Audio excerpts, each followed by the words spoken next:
Hey guys, Eric here. Welcome to Rant and Review. In this video, we're going to be talking about the Acolyte Season 1, Episode 6, otherwise titled Teach/Corrupt. So careful for spoilers if you're not caught up with the Acolyte this season. You've been warned. Let's get into it. So this week's episode, this is going to be tough for me.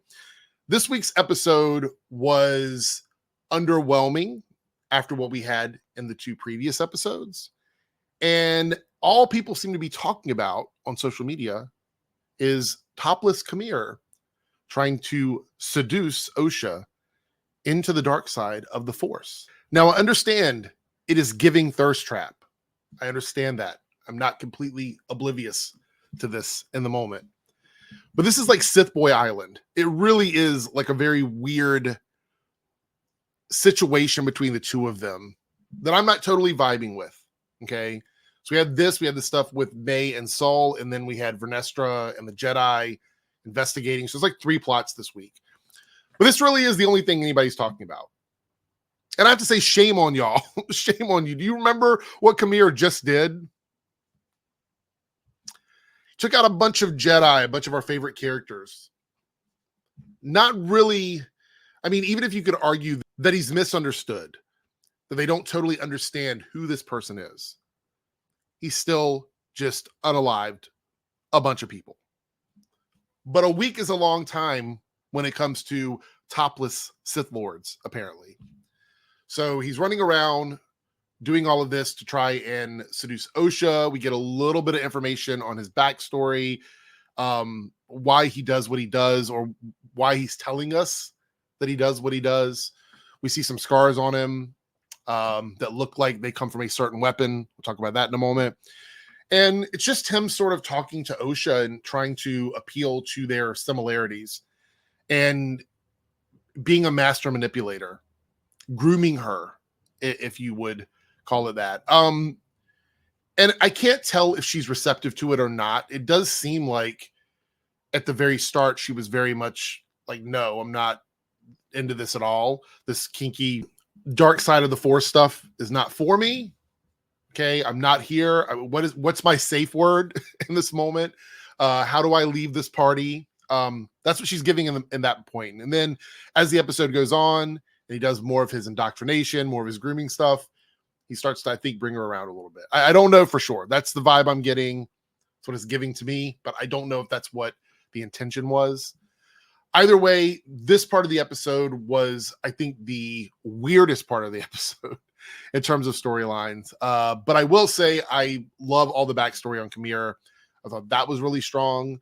So at the end of the episode, she puts on his helmet and has like a almost Vader-esque moment while she's wearing it. And yeah, I mean, I don't know where that's going to go. There was a lot of padding of time going on this week. All right, so let's talk about the stuff with Saul, May, and Basil on the ship. Of course, there's a bunch of issues with them being able to actually do things like move around properly, send out signals, communications.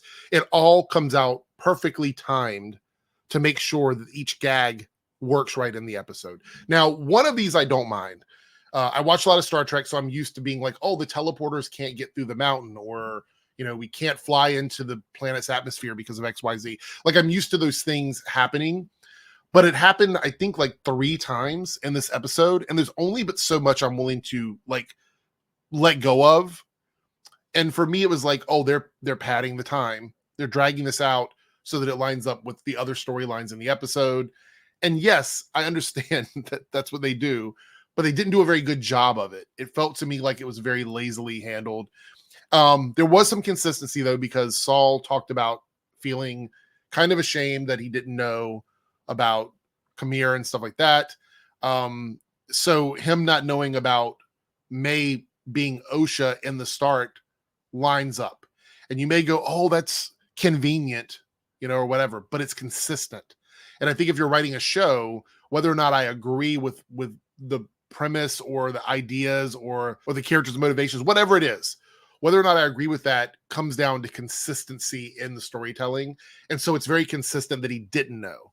I will say the fact that Basil knew pretty much right away and took that long to tell Saul that this like evil, Jedi slash Sith character is on the ship with him felt a little contrived to me. Out of all the stuff that happened on the ship, things breaking, stuff not working right, all of that. With all those things going on, I felt like that was the one where I'm like, why did Basil not just tell Saul? They knew right away, pretty much immediately, that this was not Osha. But instead of telling Saul, they confronted May. I thought that was a bridge too far for me. Although it does feel like by the end of the episode, Saul is finally ready to confess everything that's going on with him and what happened. And it just took a really long time to get there. And look, I know there are going to be people in the comments, and I can already tell this is going to be a response to this. They wanted to allow each sister to sort of have a progression of their character. Like they wanted Osha to sort of understand May's path with Qimir. They wanted May to understand Osha's path with Saul. But at the end of this scene with the two of them, Saul has May like locked down in a bed. So was there character growth? Is there truly a change to May's character in this moment? It feels like May didn't have much of a change because we cycled back to her basically being locked up, to Osha being receptive to Qimir. So I don't know if the parallels actually lined up correctly. I think in order for May to sort of shift her perspective, Saul needs to tell her whatever he needs to tell her, which again, it's taken forever for this. Look, we're getting towards the end of the season. I've been I've given a lot of grace when it comes to how they drag things out.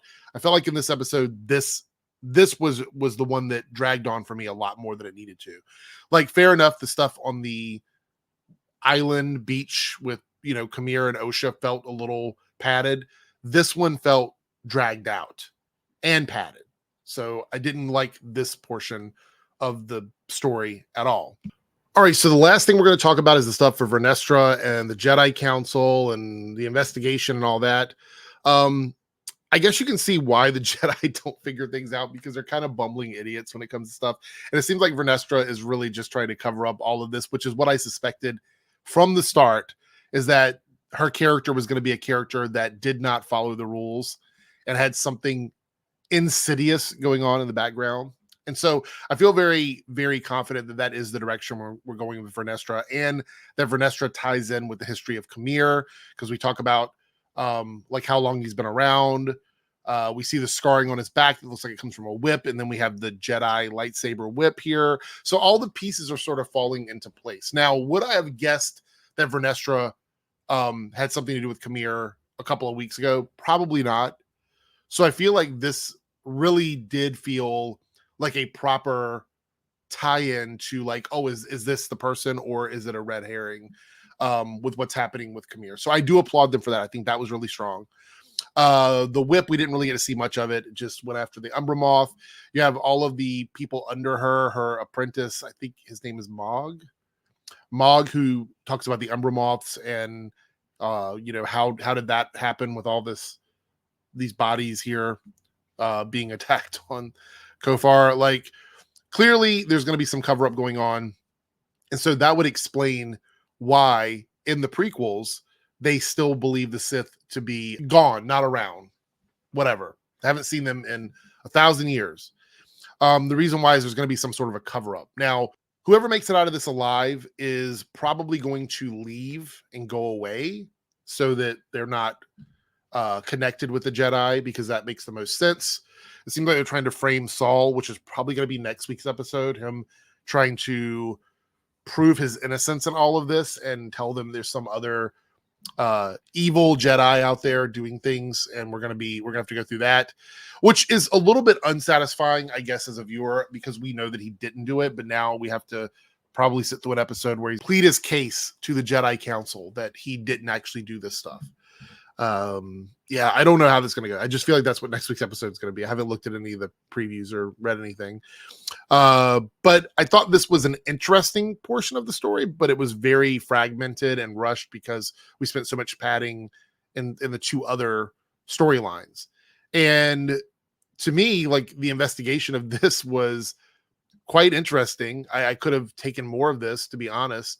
But yeah, the Jedi just seem like bumbling idiots here. Now, if you're a Jedi fan, you're probably not happy that they're not really aware of what's going on. But I think that's the way the story has to play out in order for Qimir to be seen as like this threat. So love it or hate it, that's kind of the direction of the series. And again, it's been consistent in that throughout the show.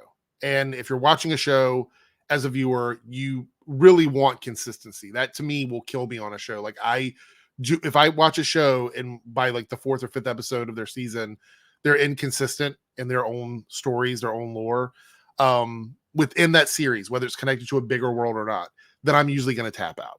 I'm going to tap out at that point. But this one, not so much. This one's been very consistent. And I wasn't a big fan of this episode. I really wasn't. So I'm going to give this a similar score that I gave to episode 3.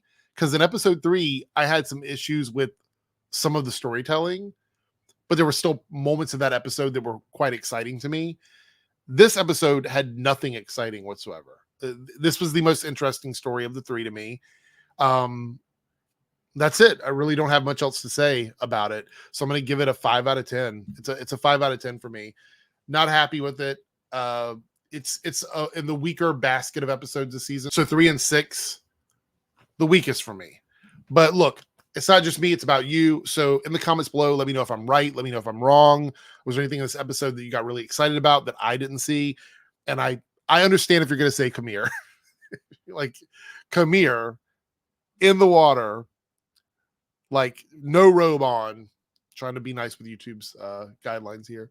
That was it for me. That was worth the price of admission. I know a lot of you are going to say that.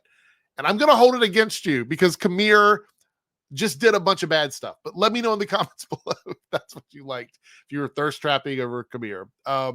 Anyway, I'll see you guys in the next video. Take care.